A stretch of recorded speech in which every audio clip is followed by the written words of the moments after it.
Hi Beth, how are you doing this afternoon? I'm doing all right. How are you? I'm good. I remember this.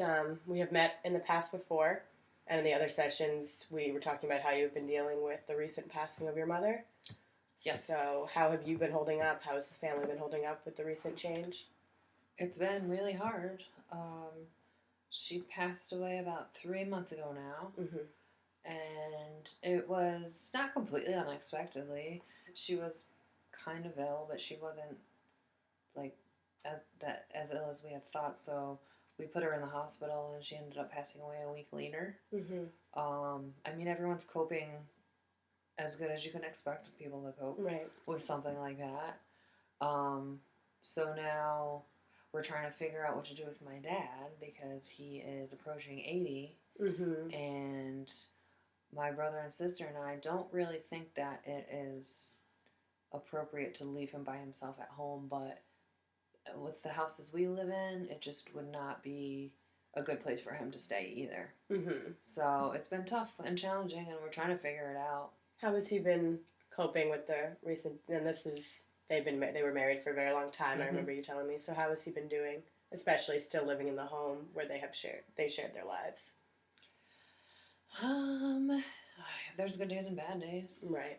I don't talk to him every day, but I talk to him probably, you know, 3 times a week or so. I'm honestly trying to dodge him sometimes because when I talk to him, it brings me down and it makes me kind of depressed for the rest of the day. Mm-hmm. So, You have to look out for you and make sure that you stay on exactly, a positive attitude. Mm-hmm. exactly. So we've discussed. My siblings and I are discussing putting him in a senior living type facility. Mm-hmm. So he could be looked after and get the care he needs. Exactly. What does he feel about that decision? However, he is not thrilled with it at Mm-hmm. all. He is a cranky old curmudgeon and he does not want to be hearing that. Mm-hmm. So we're just kind of up in arms about what to do with him because he probably can only stay by himself for maybe another year. So Mm-hmm. we don't know what to do. We don't know what to do. Have you looked into the options of maybe getting a live-in homemade? Someone like Huh. someone that would be there to prepare his meals, make sure he bathes, just, they can live in with him. I'm not sure if he'd be up for that idea because he's only lived with one person and that would be his deceased wife, so that may be also difficult, but it's something to Mm-hmm. look into if he doesn't want to leave the memories, which is the house. That's actually something we have not discussed, Mm-hmm. and I could definitely bring that up to my brother and sister. However, they are definitely going to be concerned about the money situation with that. Right, So, yeah, the cost. you're right. So I don't think that comes cheap. I'm not sure Mm-hmm. if health insurance would cover that, but we all have kind of fixed income, so Mm-hmm. we're not, you know, I'd bring it up to them though. That's a valid point. I would like to acknowledge that it's great that you're communicating with your siblings, even though you're all going through this difficult time. And you did mention that you all live not too close to each other, so it's hard to keep in contact. But it is good that you're all communicating and trying to come up with what's best for your father. Growing up, Yes. how were things like with your parents? Did they have a good marriage? Were there any complications among you and the siblings? Did you fight? Was it a There was definitely a lack of communication with my parents, but there's good and bad growing up, just like any other mm-hmm. household. We had our problems, but there's nothing really significant. There is no real, major trauma going on. That's good, yeah. Um, but I would, for the most part, say that we had happy childhoods. Um, That's good. It's yeah, something you can help remind your dad about the good times, make sure he doesn't become too depressed. Um, what do your siblings feel is the best for your dad? Do they agree with your points? they we're all kind of split on this situation. My brother thinks that he could take care of him in the household, but they have 3 kids that are under 4.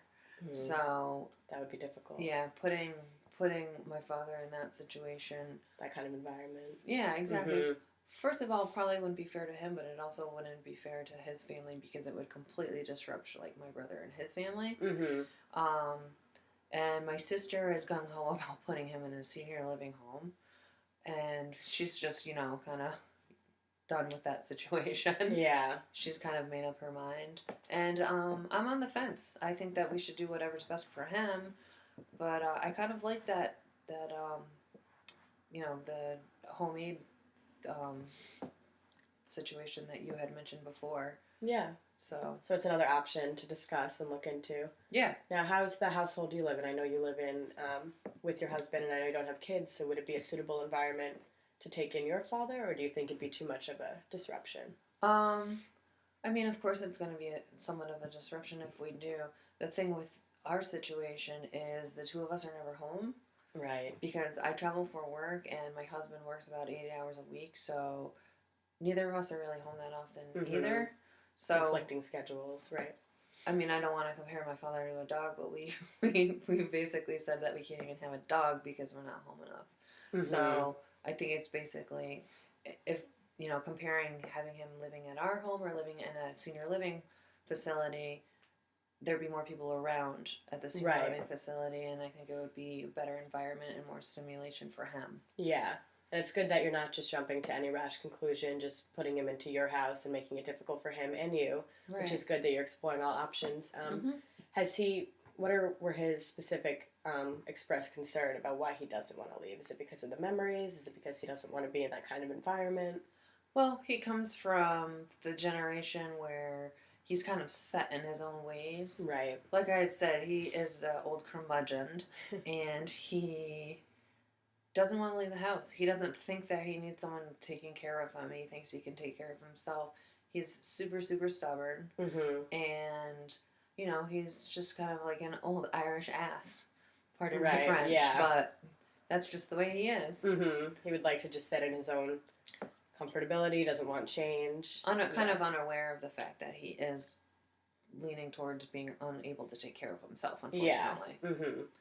It's good that you can acknowledge this, and although it is probably hard to tell him or to accept yourself, it is good that you're exploring all options to see what is best for him. And I am very proud of how you've been holding up with, all the traveling, given the loss of your mother. So it is good to hear. And I'm definitely happy that I could provide you with the information of the home aid living with him. It could definitely help, although I'm not sure about the cost, but I could definitely get some information for you that may help you. Thanks. And you can discuss it with your siblings. Do you think that's something they would be willing? Yeah, they'd be willing to listen, and they'd be willing to, look into the financial aspect of it. Yeah, that's a great thing that you brought up, and thank you so much for that. Yeah, of course. As long as it's affordable, he could stay in his home, but he'd be well taken care of without having to rely on just himself. So yeah, let me definitely get that information for you, and as our sessions progress, you could tell me how the situation unfolds, and I'd be happy to help you with anything else. Cool. Thanks. You're welcome.